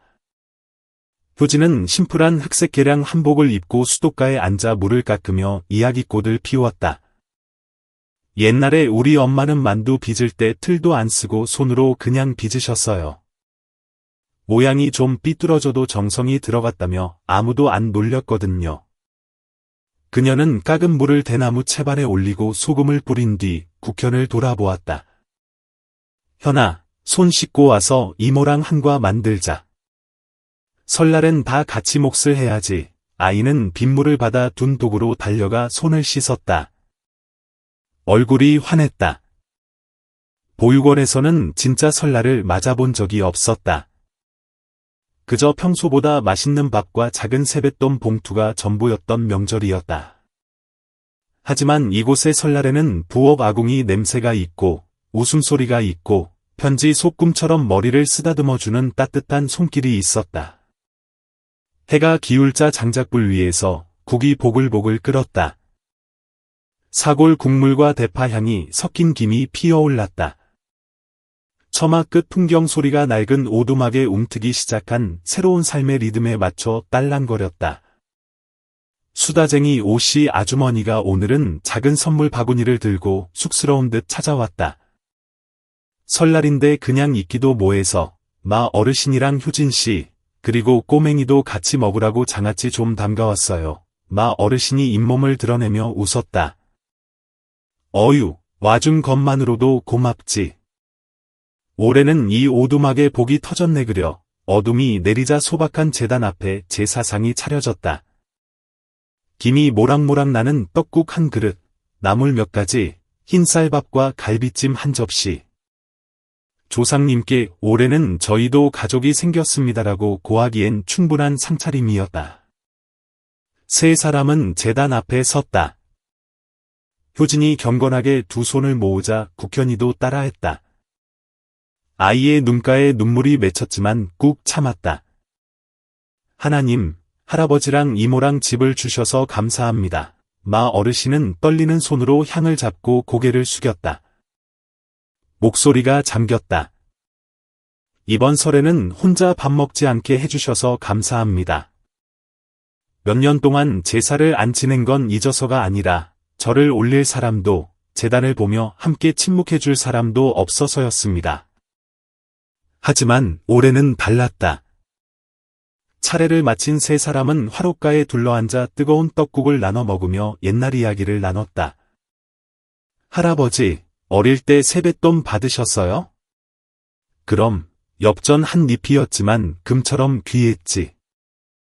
나중에 내가 크면 할아버지한테 세뱃돈 다오. 2배로 드릴게요. 밤늦도록 웃음소리가 끊이지 않았다. 밖에서는 폭죽 소리가 타탁거리며 울렸고 문틈으로 새어들어온 불빛이 낡은 오두막 벽에 붉고 노란 춤을 추었다. 효진이 세뱃돈 봉투를 꺼내 마 어르신과 국현에게 건네며 다정하게 웃었다. 할아버지, 새해에도 건강하세요. 현이는 공부 잘하고 밥 많이 먹고 쑥쑥 커라. 마 어르신은 아이처럼 쭈뼛거리며 봉투를 받았다. 국현이는 그 자리에서 봉투를 열어보고 환호성을 질렀다. 이모, 진짜 돈이네요. 저 이거 모아서 책 살 거예요. 그 공간에 깃든 따스함은 거창한 것이 아니었다. 상다리가 부러질 듯한 음식도 요란한 폭죽도 필요 없었다. 그저 세 사람이 함께 앉아 밥 한 끼, 국 한 그릇, 믿음 어린 눈빛을 나누는 것, 그것으로 충분한 설날이었다. 잠자리에 들기 전 마 어르신은 두 사람을 바라보며 불쑥 입을 열었습니다. 내년에는 만두를 한 솥 더 빚어야겠구먼. 올해는 우리 손주가 생겼으니까 말이야. 그 말에 누구도 말로 대답하지 않았지만 그들의 눈빛과 미소, 그리고 섣달 금은밤에 퍼지는 평온함이 곧 약속이었습니다. 혈연은 아니지만 오직 선의와 믿음으로 맺어진 진짜 가족이 시작되고 있었습니다. 대전 도심의 사거리 횡단보도가 훤히 내려다 보이는 통유리 빌딩 18층, 퇴근길 인파가 썰물처럼 밀려드는 시간이었습니다. 사무실 안에는 에어컨 돌아가는 소리와 타닥거리는 키보드 소리, 쉴 새 없이 울리는 전화 벨 소리가 뒤섞여 있었습니다. 효진은 번쩍이는 목재 가구와 모든 것이 잘 정돈된 밝은 방 안에 앉아 있었지만 그녀의 눈빛은 이미 다른 곳을 헤매고 있는 듯했습니다. 그녀는 안심 쉼터에서 보낸 따뜻한 설날을 뒤로하고 도시로 돌아왔습니다. 그곳은 생애 처음으로 진짜 제사상이 차려져 있었고 어르신이 향을 피우며 기도를 올리고 폭죽 소리가 들리는 밤에 아이가 어깨에 기대어 잠들던 곳이었습니다. 모든 것이 너무나 평화롭고 진실했습니다. 반면 한때 그녀의 자부심이었던 이 익숙한 도시는 갑자기 낯설고 차갑게만 느껴졌습니다. 오늘 아침 임원회의에서 대표는 들뜬 목소리로 군산의 농지를 매입해 고급 생태 리조트로 개발하겠다는 새로운 프로젝트를 발표했습니다. 모두가 박수를 쳤지만 효진만은 침묵했습니다. 효진 팀장, 그쪽 지역 잘 알지? 자네가 맡아. 수십억 원짜리 프로젝트야. 대표의 목소리가 사무실에 쩌렁쩌렁 울렸습니다. 효진은 고개를 들어 옅은 미소를 지으며 말했습니다. 저는 이 프로젝트에서 빠지겠습니다. 회의실 안이 순식간에 조용해졌습니다. 대표는 미간을 찌푸리며 물었습니다. 왜? 이건 황금 같은 기회야. 수익성도 좋고 거주민도 적어서 철거도 쉬운데 뭐가 문제야. 효진은 담담하게 대답했습니다. 그곳은 논이고 조상 대대로 물려온 땅입니다. 낯선 사람들을 위한 리조트를 짓겠다고 그 땅을 밀어버리면 그곳 사람들은 어떻게 삽니까? 몇몇 동료는 인상을 찌푸렸고 누군가는 비웃었으며 누군가는 고개를 저었습니다. 대표는 실망한 기색을 감추지 못했습니다. 너 변했구나. 예전에는 이 사무실에서 제일 독한 사람이었는데 효진은 고개를 끄덕였습니다. 네, 맞습니다. 하지만 이제는 땅을 사냥하는 기계가 아니라 사람답게 살고 싶습니다. 회의가 끝난 후 그녀는 한때 꿈이자 목표였던 고급 오피스텔로 돌아왔습니다. 먼지 하나 없는 방과 시원한 에어컨 바람이 있었지만 새벽을 알리는 닭 울음소리도 양철 지붕을 스치는 바람 소리도 구수한 아궁이 연기 냄새도 그리고 집이라고 부를 수 있는 온기도 없었습니다. 효진은 창가에 서서 멀리 붉은 기와 지붕 위로 길게 늘어지는 저녁 햇살을 바라보았습니다. 문득 세뱃돈 봉투를 쥐어주시던 마 어르신의 미소와 맨발로 흙을 밟으며 이번 설에는 나도 고아 아니네 라며 노래를 흥얼거리던 국현이가 떠올랐습니다. 그때 전화벨이 울렸습니다. 쉼터에서 걸려온 전화였습니다. 그녀는 스피커폰을 켰습니다. 누나야? 현이가 몸에 좋다면서 현미밥을 하겠다고 우기는데 할아버지는 갈비찜이 드시고 싶대. 서로 딴소리만 하는데 나보고 어쩌라는 거야. 마 어르신의 허허거리는 웃음소리가 들려왔습니다. 내가 주방장이니까 내가 알아서 하거라. 효진은 웃음을 터뜨렸고 마음이 한결 편안해졌습니다. 잠시 침묵하던 그녀는 노트북을 열어 사직서를 작성했습니다. 문장은 간결했고 군더더기가 없었습니다. 그 후 그녀는 마 어르신에게 문자를 보냈습니다. 할아버지, 저 이제 명절에만 가는 손님 안 할래요. 저 그곳에서 살러 갑니다. 그리고 수첩을 꺼내 대충 도면을 그렸습니다. 가운데에는 작은 대나무 집을 그리고 안심 쉼터, 지친 누구나 쉬어가는 곳이라는 글씨를 적었습니다. 그녀는 쉼터 옆 잡초와 늙은 감나무가 있는 땅을 구해 고아들과 독거노인, 가난한 여성들을 위한 독서 공간이자 기술과 수공예를 가르치는 곳으로 만들 생각이었습니다. 거창하지 않아도 그저 따뜻한 곳이면 충분했습니다. 창밖 도로는 자동차 미등으로 붉게 물들기 시작했습니다. 하지만 고급 오피스텔 방 안의 불을 모두 끈 채 효진은 문틈으로 새어 들어오는 바람 소리를 가만히 듣고 있었습니다. 마치 논밭에서 불어오는 바람 같았습니다. 몸은 도시에 있었지만 그녀의 마음은 이미 양철 지붕 아래 할아버지라고 부를 수 있는 곳, 돈이 얼마나 있는지 묻는 대신 오늘 하루 평안했니? 라고 물어주는 그곳에 가 있었습니다. 그날 아침은 부엌 연기처럼 자욱한 안개가 깔려 있었습니다. 바람이 불 때마다 쉼터 지붕 위로 대나무 잎이 서걱거렸습니다. 매일 새벽같이 울어대던 수탉도 오늘따라 조용했습니다. 잠에서 깬 국현이는 눈을 비비며 일어났습니다.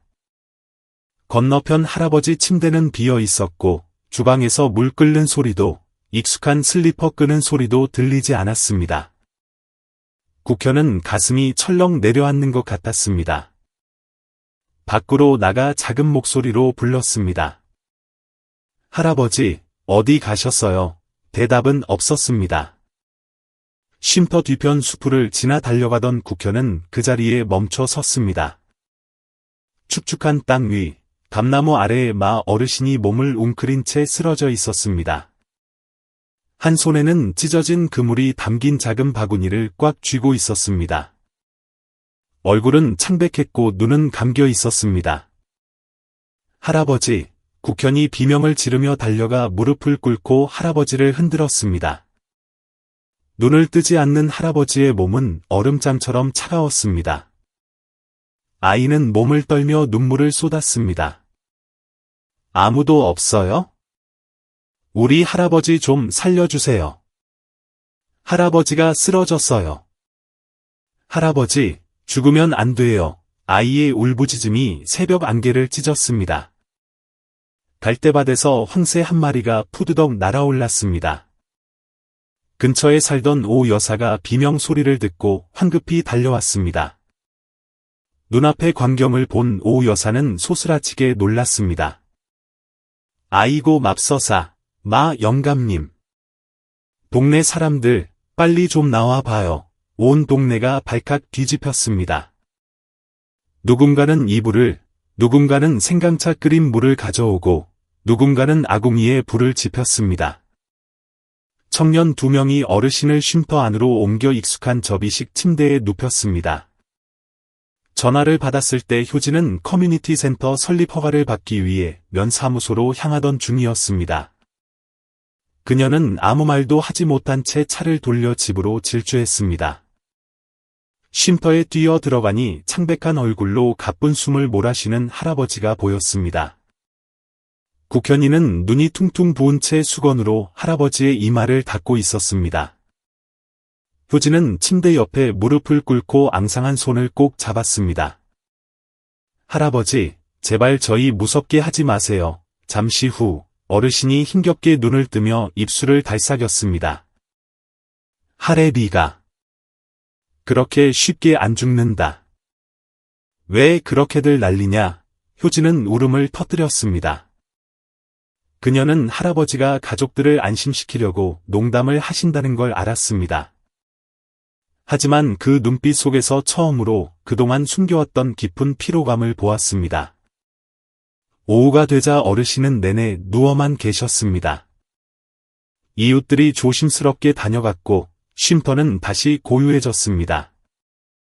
한약 냄새가 은은하게 퍼지는 가운데 벽 틈으로 스며드는 바람 소리가 유난히 쓸쓸하게 들렸습니다. 그날 밤, 국현이가 작은 매트리스 위에서 잠이 들자 어르신이 나직하게 불렀습니다. 효진아, 이리 좀 와 보렴. 그녀는 할아버지 손을 놓지 않은 채 곁에 앉았습니다.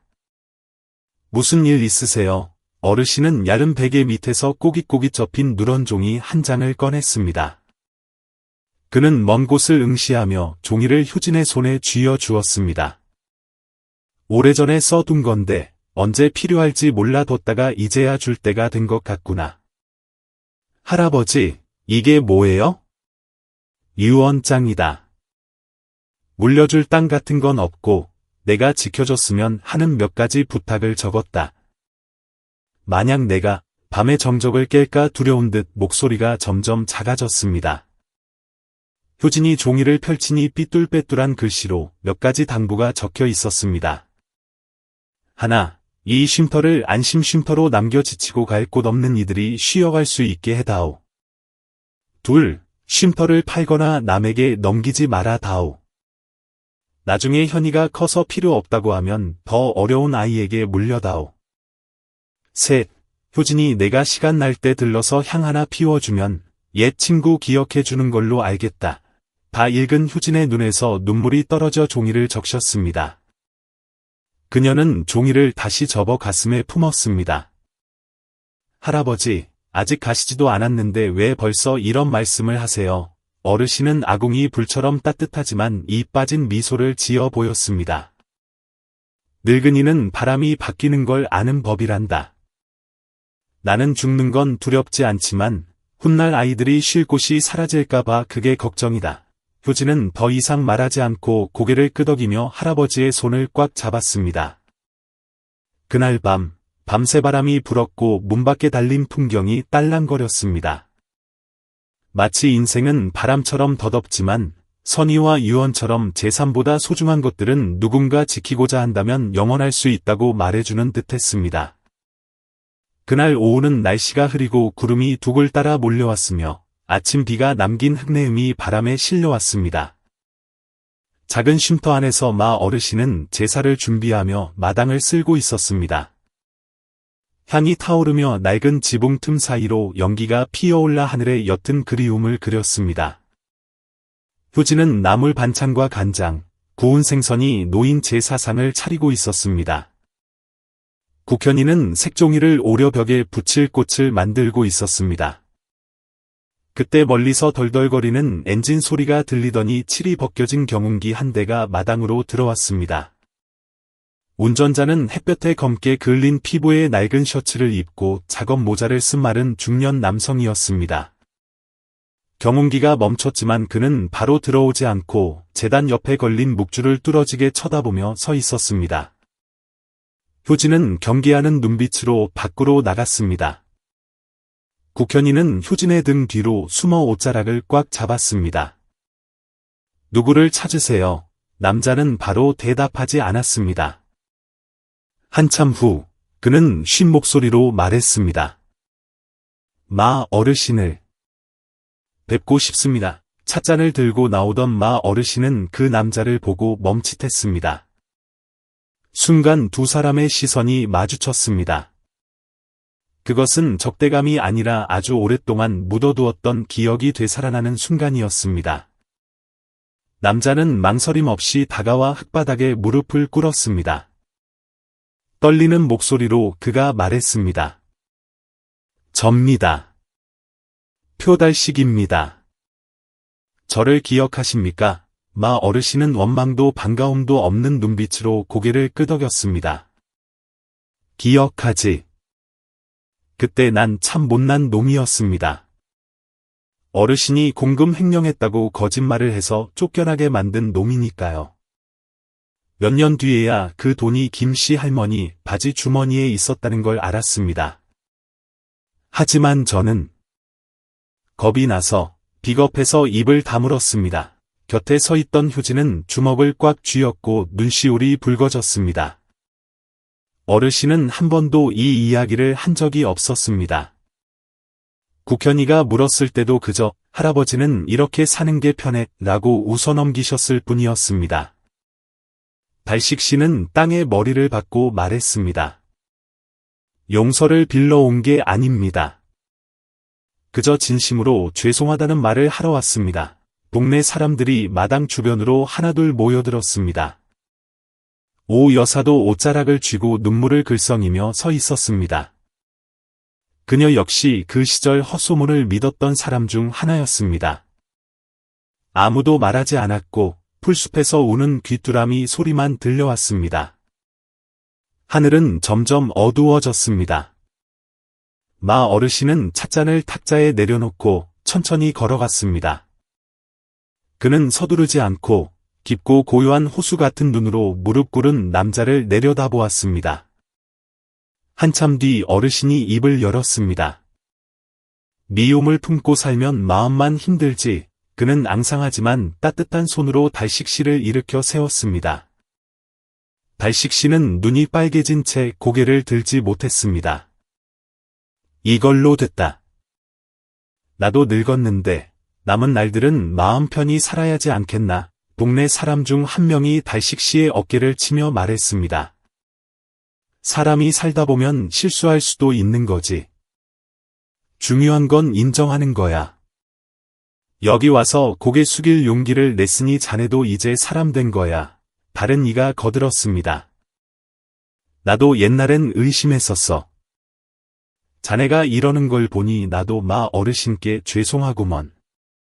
제가 다 제 잘못입니다. 쉼터 마당의 공기가 무겁게 내려앉았다가 이내 가벼워졌습니다.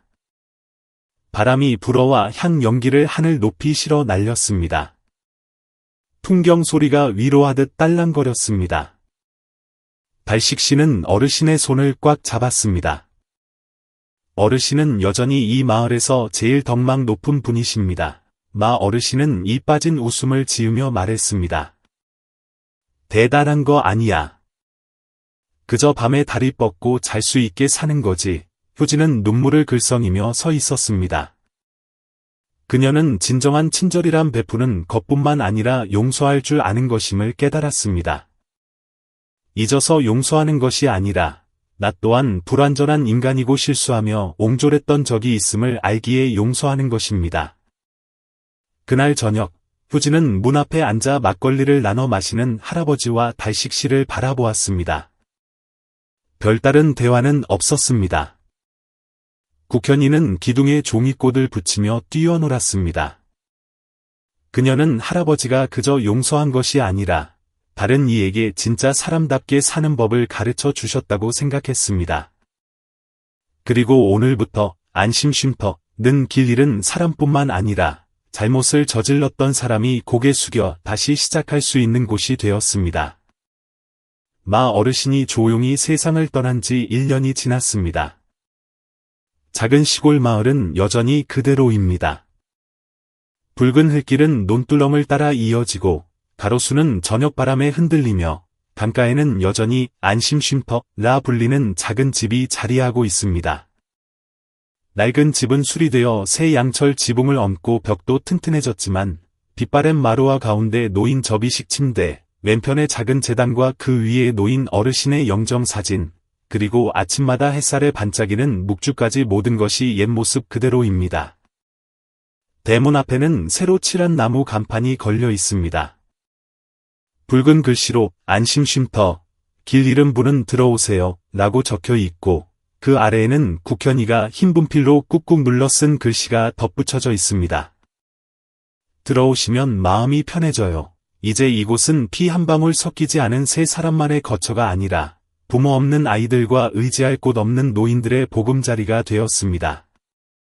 오후가 되면 아이들이 글 읽는 소리가 참새 소리와 섞여 들리고 장작 타는 냄새, 김치찌개 냄새, 저녁 햇살 냄새가 어우러져 설명하기 힘든 정겨운 삶의 향기를 만들어냅니다.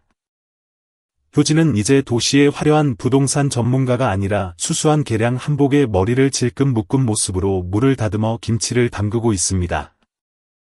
그 옆에는 어느덧 13살이 되어 키도 크고 제법 듬직해진 국현이가 칠판을 걸어두고 아이들에게 수학 문제를 가르치고 있습니다. 국현이의 목소리가 우렁찹니다. 이거 마치는 사람은 효진 누나가 만든 호떡 먹는다. 아이들이 환호하며 박수를 칩니다.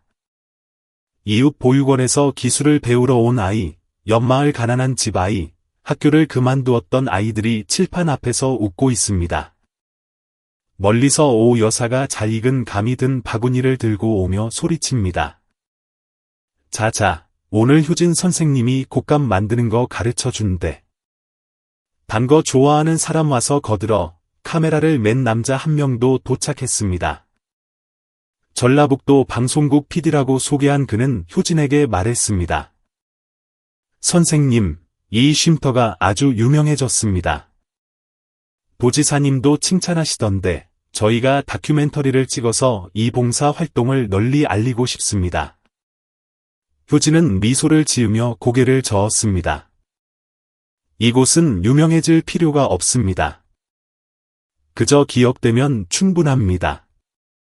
PD는 의아한 표정으로 고개를 끄덕이고 물러났습니다. 그들은 그녀가 왜 유명세를 거절하는지 이해하지 못했지만 쉼터에서 살아본 사람이라면 이곳이 자신을 돌아보고 마음을 가라앉히는 곳임을 알 것입니다. 아이들이 돌아간 뒤 해가 저물자 효진은 홀로 쉼터에 올라 향을 피웠습니다.